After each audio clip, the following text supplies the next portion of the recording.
Hello everyone, welcome back. This is Avorion episode 3. I'm Enigmas, and today we're continuing with our first ship build. You might notice that it looks a little bit different than it did in the last episode, and it does. It is different than it was in the last episode. I made some changes, and then some changes happened, and then I started all over because my computer died. And in the process of recovering it, I had to reinstall Windows, and when I got it back running, the save for the game had disappeared. I had no record of our work up to that point, so I had to rebuild the front section for the third time, and now we're sort of moving on from that particular point. Now, the changes that I made to the front section relative to what we had in the last episode were to kind of simplify the front end a little bit. I kept looking at it and I realized that it reminded me more of like a 1950s sort of classic sedan, like a Studebaker, than it did a muscle car. So I sorted things out and I got it the way that I liked it, and a little bit closer to what I had in mind. And then I had to do it again. So the thing is, I didn't necessarily mind doing it again because it's still new and it's fresh. And it gives me an opportunity to get a little bit more familiarity with what I'm doing, and that brings us to where we are here. So we've got this sort of front quarter panel section that we had, I would say, 2/3 done by the end of the last episode, and the whole idea now is that we have to transition that somehow to the side of the car where the doors would be. And again, I'm using the reference to the parts of a car, despite the fact that we're building a spaceship, not because I intend it to look exactly like a car, but because the similarities will be more significant with that sort of comparison than it would be to some abstract of a spaceship. So that's, if you're just joining, that's why. It's because we're building a spaceship that's inspired very heavily by the body designs of some classic muscle cars.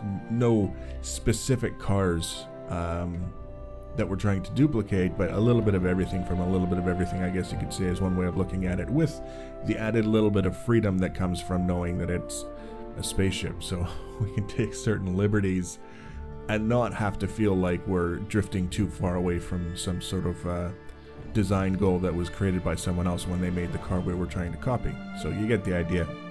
And you can see we've got sort of this sweeping curve from the underside of this part of the vehicle, the spaceship, working its way towards the top, and that's along either side. We've got mirror mode on, we're doing everything symmetrically. There's a little bit of thought that has to go into this transition, because we've got this front section. I feel it's coming together very, very well, but then we have an unavoidable transition. Something has to change relatively significantly to carry on with the backside of the car in order to keep this front section sort of distinct, standing on its own, making its own sort of contribution to the overall aesthetic of the build. So I gave it a certain amount of thought, and I had a general idea in my head of what I wanted to do, and I realized that when I redid the front section in general, I didn't really do anything on the underside. And that's because, first of all, I still have things that I need to fit inside the vessel. We talked about this in the last episode, the various different technical components you need in order to make the ship work. So leaving the bottom off will give me a lot of room to do that, even though I don't know if it's the same in survival, but here in creative, I can clip through and view and place blocks wherever I want. Really, it's not difficult to do. With the build mode, you just basically set your focus somewhere that you want to look at, and then you can rotate around it freely, even if it's going through walls and structural elements. So it wasn't 100% necessary, but it gave me a little bit of freedom to kind of focus on what was going on the sides and the top of the vessel, and just set aside any concerns about viable transitions until later. But when I got to the point where I felt I was pretty much complete with this quarter panel kind of design, the only way forward that I could see was sort of finishing off the bottom to some extent. Not the middle section, under the hood, so to speak, but just the quarter panels themselves.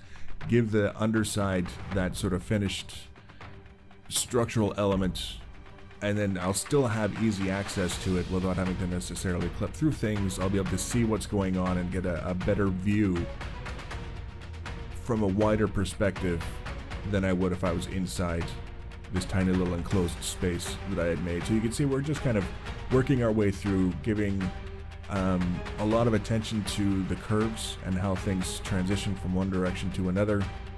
And then when it gets to the sides, we can create larger elements and kind of cover a lot of distance a little bit faster than when we're doing these little wee tiny things. I find that I'm quite often doing really small blocks to do a lot of these transitions, so we can get detailed curves, more detailed than if we were forced to use a uniform block size.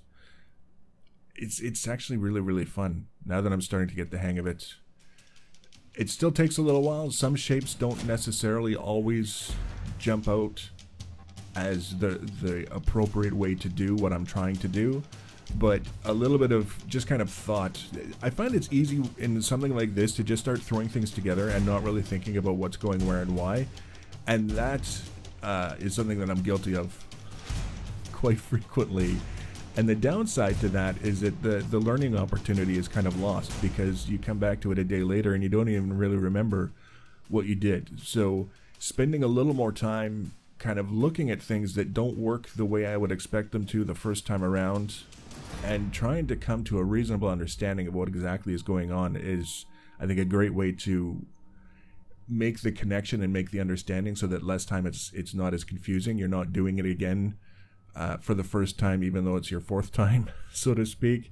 And you can see it took a little while to get this bottom section done and lined up. The first time we didn't line it up at all with the sidewall.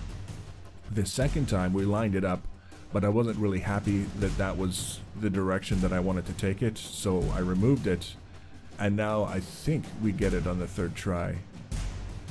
But we managed to do it in a way that finally meets the expectation that I had for this particular part. And what I'm trying to do is have this as sort of a curve that's going to continue that theme of sweeping up as it moves towards the back a little bit. I don't want it all coming together in the same point, but I do want that feeling that, you know, it's doing its own thing.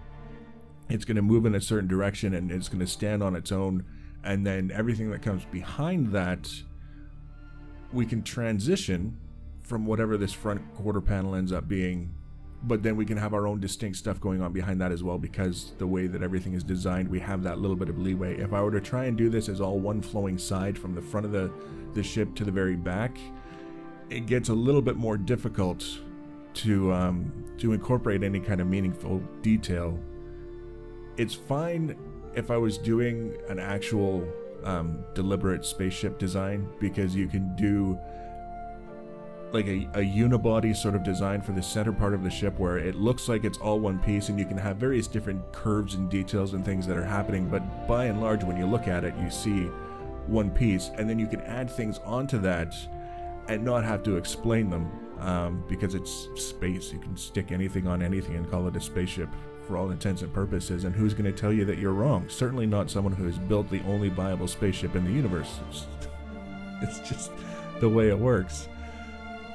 We got past that transition in the front section. We got the curves and the angles and the shenanigans where we wanted them to be, and now you can see we can use the larger blocks in order to continue working back, and it comes together fairly quickly. It's just I find there's always that sort of pacing that goes back and forth. You're working in a large area. Once you get the flow, when you sort of get a sense of exactly what you want to do, it goes very quickly. And then you get to the more detailed transitions, where you've got lots of changes in a small space, requiring small blocks and a lot of thought and a lot of planning, and sort of deciding how everything is coming together and whether or not it lines up with what I had in mind from the beginning. you can see it's starting to sort of cross the line now, because it would be the front right quarter panel, which on a car would have a wheel well and a wheel. Because we don't have the wheel well or the wheel, it's starting to take on the look of something spaceship-like. But at the same time, if you look at what we've built up to this point as a whole, it's kind of difficult, obviously, because we're sort of focused in on the area where we're building, but you'll have an opportunity to see. If you look at it from the perspective of the whole structure up to this point, it still has that very, very distinct sort of presence of something a little bit more conventional and a little bit more familiar than what you might expect from a spaceship. So it's definitely the best building system that I've worked with in a voxel universe up to this point. I've played voxel games that I haven't necessarily done a series around, and they were close with what they were trying to do, but they just didn't quite get the UI right. And that's kind of a big one. It's not really a question of whether or not the features are there. If the UI doesn't really support you in accessing those features and making use of them in a way that's fluid and just viable, it works. It's intuitive. It's something that makes sense. Once you get past that initial learning curve, you get to a point where things just start to come together, and then you go from learning the mechanics to learning the nuances. And that's kind of a fun place to be, because you feel confident in what you're able to do, and you have all of these things that you can try just to see what's possible based on your understanding. If the UI doesn't support that, if you're constantly struggling with the UI that doesn't really make sense and isn't really kind of lending itself to the kind of environment where you can eventually learn past the UI and just start using it without even really thinking about it, that's problematic. And that's I'm not going to name the game, because I was actually approached by the developer and given a key for free, and it was quite some time ago, but it was a very forward-thinking sort of voxel builder, and the difficulty was that I just couldn't get past the UI. And then we get to some of the more advanced and viable UIs and see what's possible, and it's definitely something interesting to keep a person going for a long time. But this is the one that really pushes the limits, not only in terms of a really functional UI, but also rewarding you with some things that you just don't really see in other voxel sort of environments. And this is sort of the part where we start working on that transition. We've got the front quarter panels are basically done. We've got the top, the side, the bottom, the front, the back. It's got that kind of section that just slopes back up or curves back up. And now we want to get something that transitions back out again. So we pushed it in towards the side of the vehicle with that front section. In order to keep the scale and sort of keep the look, I want to push it back out. Not necessarily so that it's the same width again as the vehicle in the front section with the quarter panels, but almost. And then we can work our way back, and we can slowly sort of flare it out a little bit, and then whatever we end up doing on the back, the very back, will be sort of the third stage of this entire process. And then we can start looking at the top and the very back panel itself, where everything sort of comes together at the back, and of course the underside. And I've got some ideas already in mind for the underside. I haven't necessarily solidified any of those ideas. I haven't really got my heart set on any of them, but there's definitely some things that I can play around with. I started messing around a little bit with the glass, and sort of maybe putting together a cockpit looking sort of thing on the top of this that would make it look very much like the cockpit of a vehicle, with the windshield and all that. It's going to take a little bit of fiddling with what the game will allow in order to really get a handle on that and how we can possibly make it work. The concern that I realized that may not actually be that bad is that we've got so many curves now. There's very, very few actually flat, parallel, or perpendicular surfaces relative to the planes. Almost everything is curved in some way, or angled, I guess is more accurate, in some way. And trying to get other blocks to line up with that angle is quite tricky. what I've seen and what I'm kind of hoping for and counting on is that there are situations where you can overlap blocks a little bit. It won't let you overlap them indiscriminately, but I have had blocks that I've placed that were technically overlapping something that was already there and the game allowed it.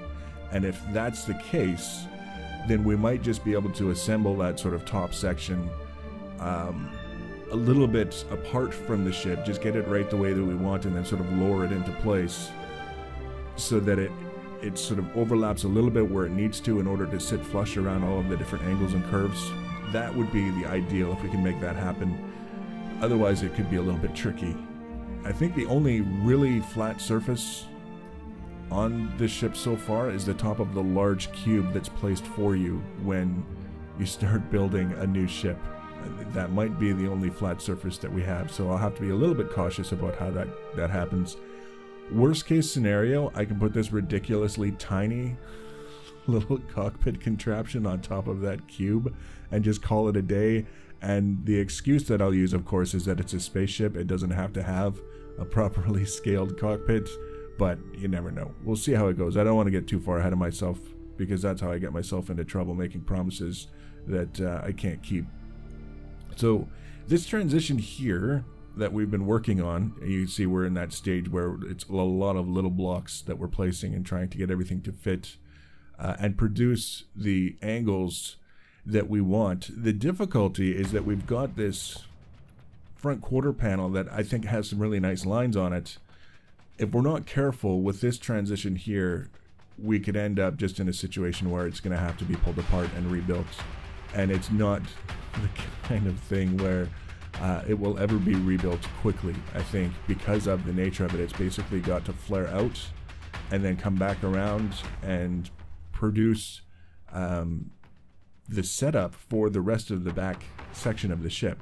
So if the transition looks off, it's going to impact everything that comes behind it, in the sense that it's not really going to matter what you do behind it, because your eye is going to go to the part that doesn't really work.